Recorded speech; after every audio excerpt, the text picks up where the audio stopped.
Halo semuanya, kenalin, nama aku Alfa Rifki, NIM 1822100, dan sekarang aku lagi di luar di salah satu kafe di Bandung.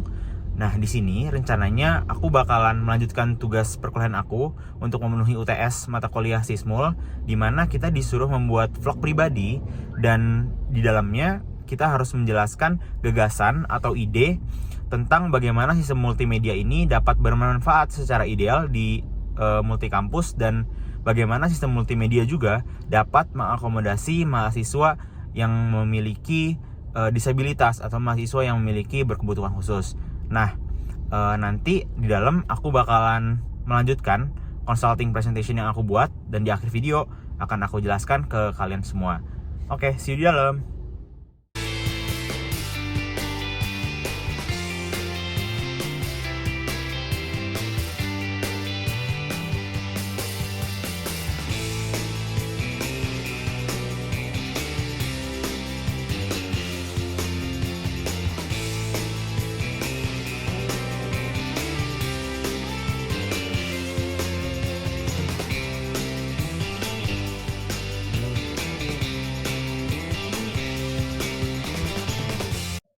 Halo semuanya, kembali lagi bersama aku Alfa. Nah, setelah mengerjakan PPT consultingnya, sekarang izinkan aku untuk melakukan presentasi dan pemaparan terkait gagasan atau ide yang akan aku usulkan. Nah, pada presentasi kali ini aku membaginya menjadi 4 outline utama. Yang pertama ada background, yang kedua ada problem identification, yang ketiga analisis, dan yang terakhir ada recommendation.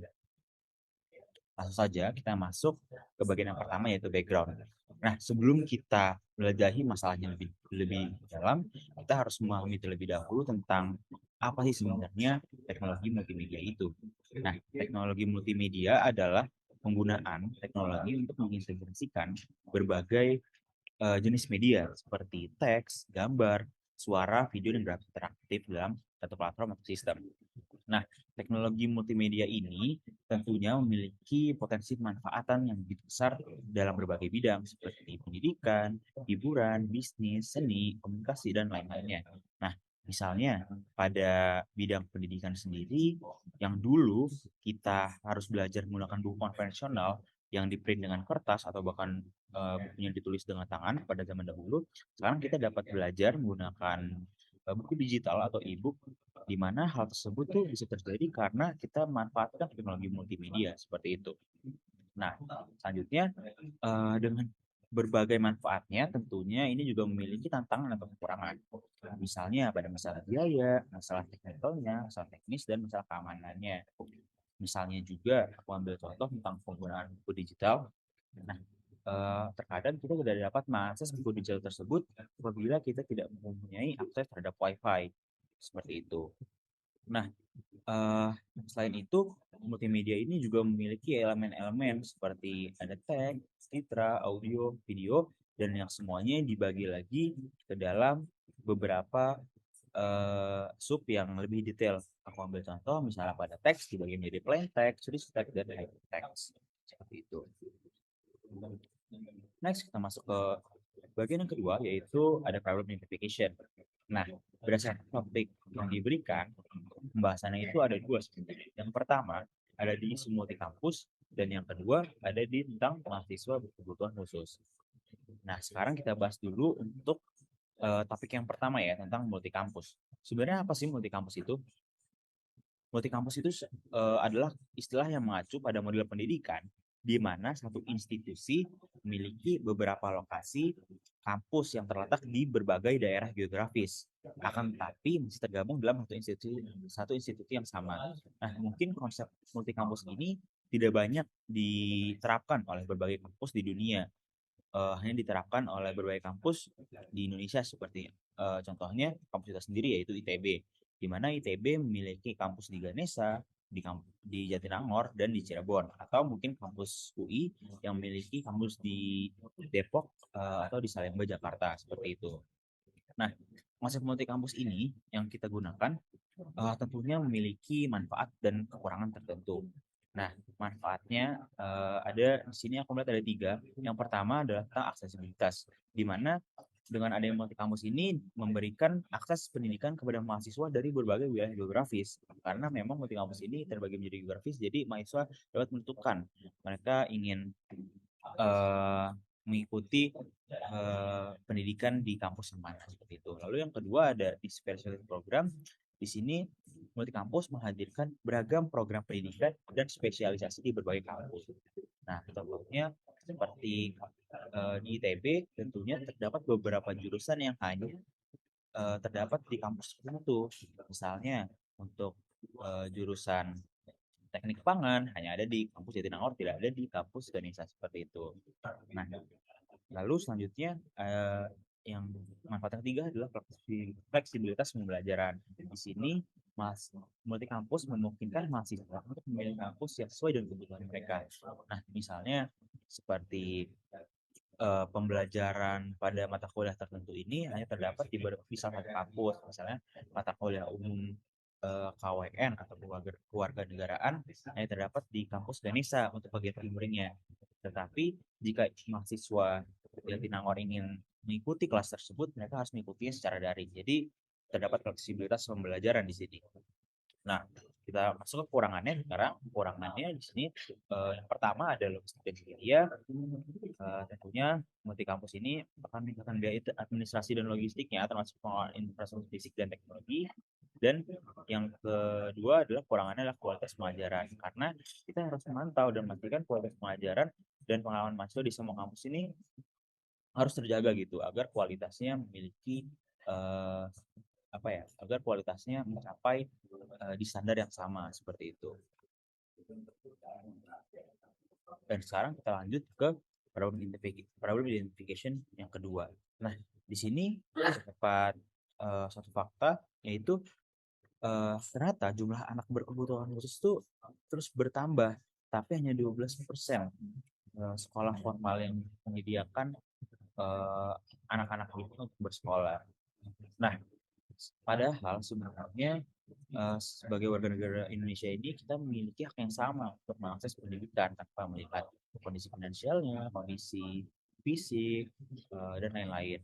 Nah, oleh karena itu sebenarnya ini menjadi masalah kita bersama yang harus kita selesaikan. Nah, tapi sebelumnya kita dapat memahami dulu sebenarnya apa sih mahasiswa disabilitas itu. Nah, mahasiswa disabilitas adalah mereka yang mengalami kesulitan, hambatan, atau ketidakmampuan dalam melakukan aktivitas atau fungsi tertentu sehingga mereka membutuhkan alat-alat bantu khusus atau membutuhkan manipulasi lingkungan tertentu agar mereka dapat berpartisipasi secara aktif dan efektif dalam kehidupan bermasyarakat. Nah, dalam kehidupan kampus sendiri terdapat beberapa kendala atau masalah yang pasti mereka hadapi. Di sini ada 4. Yang pertama adalah tentang aksesibilitas fisik. Nah, aksesibilitas fisik ini mencakup masalah dalam hal akses ke gedung, ruang kelas, dan fasilitas kampus. Lalu terdapat juga masalah seperti kurangnya materi yang diaksesibel. Di sini materi itu mungkin tidak selalu dapat diakses oleh mahasiswa dengan disabilitas, penglihatan atau pendengaran misalnya. Misalnya seperti tidak ada buku yang tidak ada buku yang memiliki format braille atau adanya video yang tanpa subtitle. Hal ini dapat menjadi masalah bagi mahasiswa disabilitas. Nah, lalu masalah yang ketiga adalah kurangnya penyesuaian ujian dan evaluasi. Nah, kegiatan di kampus ini bukan hanya kegiatan belajar mengajar saja, tapi akan ada suatu metode pengujian di mana itu berfungsi untuk mengevaluasi apakah mahasiswa ini sudah memenuhi standar yang ditentukan atau tidak. Oleh karena itu, metode pengujian dan evaluasi ini harus juga disesuaikan dengan mahasiswanya seperti itu. Karena apabila ini tidak disesuaikan, tentunya ini akan berpengaruh ke penilaian mereka seperti itu. Lalu masalah yang keempat adalah keterbatasan teknologi. Nah, kampus juga terkadang mungkin tidak memiliki teknologi atau software atau platform yang dapat digunakan untuk mendukung kebutuhan aksesibilitas dari mahasiswa berbuat kebutuhan khusus seperti itu. Nah, setelah melakukan problem identification, kita melakukan analisis menggunakan salah satu framework yang sesuai. Di sini menggunakan gap analysis dan aku membandingkan current condition dan expected condition-nya seperti apa, dan aku melihat sebenarnya ada kesenjangan apa sih di antara current condition dan expected condition-nya. Nah, dari segi penggunaan teknologi, current condition-nya teknologi multimedia ini belum digunakan secara optimal, dan padahal kita harapannya kampus ini menggunakan teknologi multimedia canggih untuk mendukung kampus dan mengakomodasi seluruh mahasiswanya.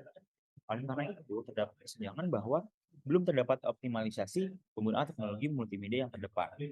Nah, lalu apabila kita lihat dari integrasi sistem layanannya, sekarang tuh pelayanan untuk mahasiswa berkebutuhan khusus belum terintegrasi secara holistik gitu. Masih terdapat pelayanan-pelayanan atau sistem-sistem yang belum memfasilitasi mahasiswa berkebutuhan khusus dalam memanfaatkan layanan tersebut.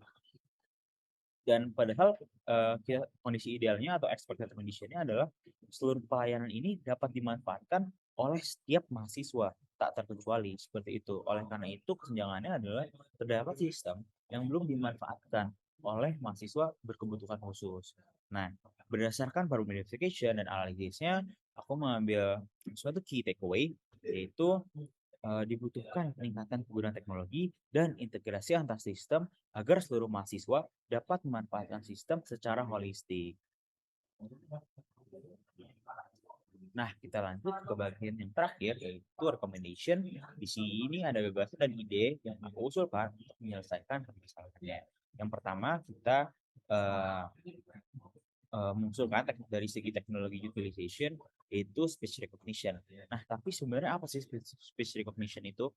Speech recognition sendiri adalah kemampuan sebuah program, mesin, atau teknologi untuk mengidentifikasi kata-kata yang diucapkan oleh manusia dan mengubahnya menjadi teks yang dapat dibaca. Seperti itu.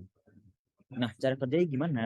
Pertama, ada analisis audio guna memetakan apakah suara yang direkam benar-benar berupa kata-kata yang jelas atau sekedar bunyi noise, sehingga yang tidak dapat diterjemahkan ke dalam kata-kata real.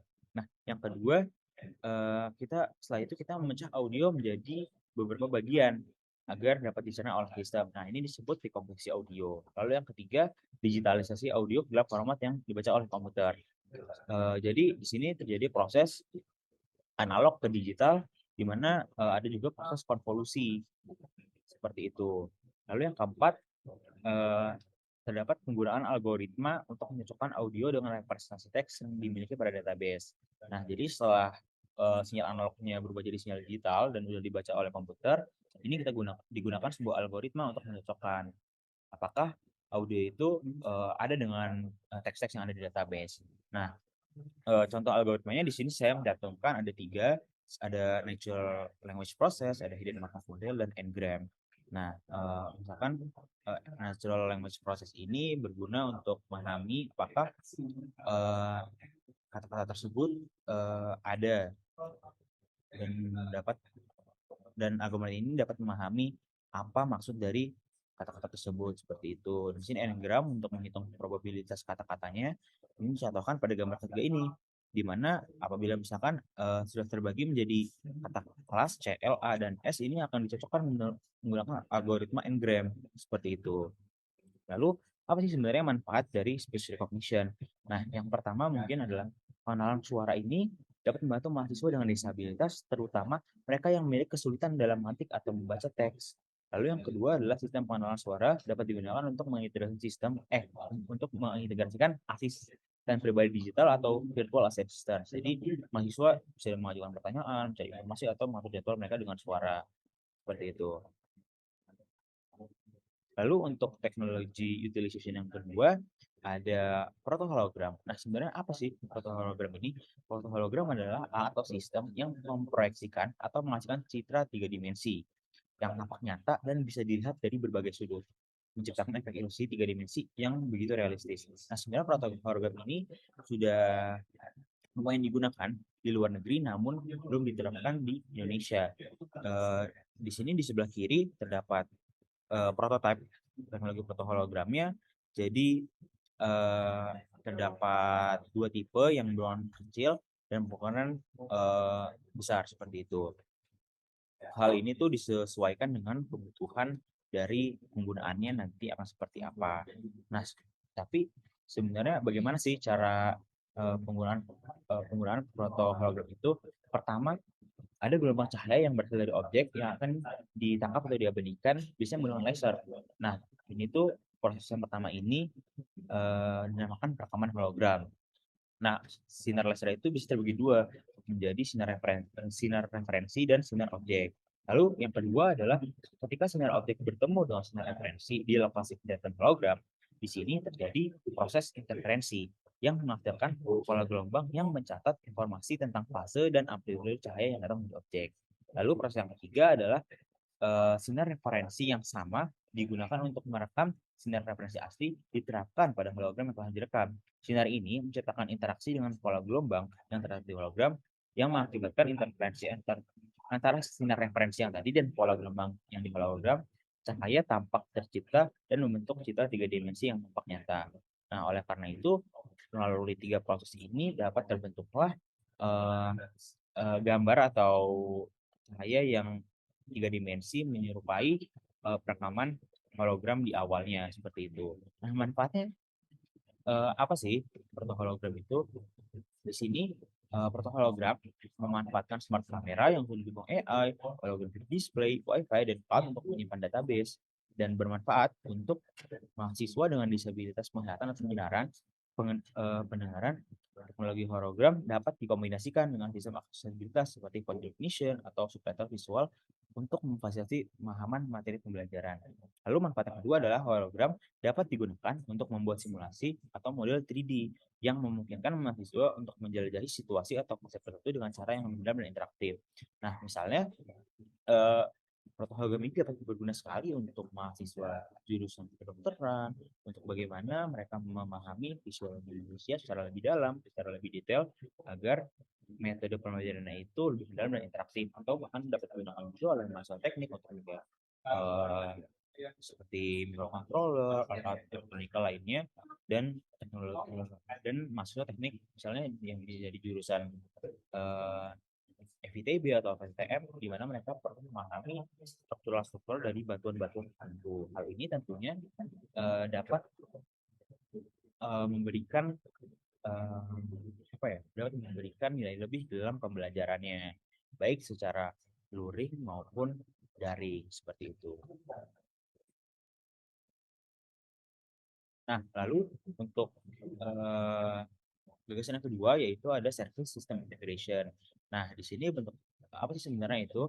Kita mengimplementasikan integrasi sistem layanan ini dengan memanfaatkan setiap layanan yang sudah tersedia dengan memadukan layanan atau layanan dengan menggunakan teknologi yang dapat memberikan fungsionalitas lebih. Nah, tujuannya apa? Untuk mempermudah user, khususnya mahasiswa berkebutuhan khusus dan meningkatkan nilai efektif dan efisiensi dari sistem. Nah, contoh penggunaan teknologi contoh penggunaan service system integration ini apa sih sebenarnya?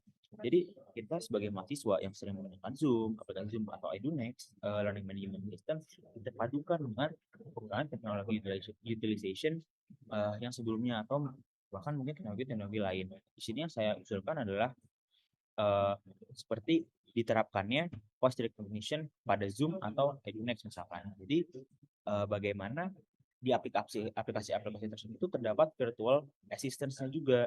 Jadi misalnya mahasiswa tinggal berbicara, hey Zoom, dia mengeluarkan atau menyebut kata-kata yang jadi trigger pada voice recognition. Di sini saya contohkan, hey Zoom, can you schedule a new meeting for me and my friends tonight? Dan lalu virtual assistant-nya akan merespon sesuai dengan inputannya. Jadi karena di sini si mahasiswa belum menyebutkan kapan meetingnya mau dilaksanakan, maka virtual assistant akan memahami itu dan bertanya kapan meeting itu akan dilakukan seperti itu. Lalu selanjutnya di sini diterapkan juga penerapan voice recognition pada video e-learning yang akan dikombinasikan dengan AI juga. Nah, pada learning management system tidak semua videonya itu memiliki subtitle. Jadi untuk mahasiswa yang memiliki kesulitan dalam pendengaran pendengaran itu kurang mungkin akan sulit dalam memahaminya. Oleh karena itu diperlukan integrasi sistem antara voice recognition dan video video e-learning yang sudah disediakan di Edunext. Di sini saya contohkan misalnya ketika video ini ketika pada video e-learning audionya berjalan, maka sistemnya akan membuat transkrip dan summary tentang apa yang dijelaskan oleh si speaker pada video tersebut. Lalu yang ketiga adalah beberapa terjadi hologram pada akses kuliah di kelas. Nah, mungkin ini tadi saya sudah sampaikan sebelumnya, yaitu seperti mahasiswa kedokteran yang menggunakan hologram, menggunakan foto hologram dalam metode pembelajarannya untuk memahami fisiologi, struktur dan rangka manusia dan lain-lainnya, atau seperti mahasiswa pertambangan atau geologi yang memahami batuan-batuan itu seperti apa, batuan-batuan apa yang ada di bumi dan lainnya secara lebih real karena proto hologram ini memfasilitasi citra yang tiga dimensi seperti itu. Nah, mungkin sekian pemaparan dari saya dan gagasan ide dari saya sendiri. Mohon maaf atas segala kekurangannya. Saya Alfa Rizky, saya jumpa lagi.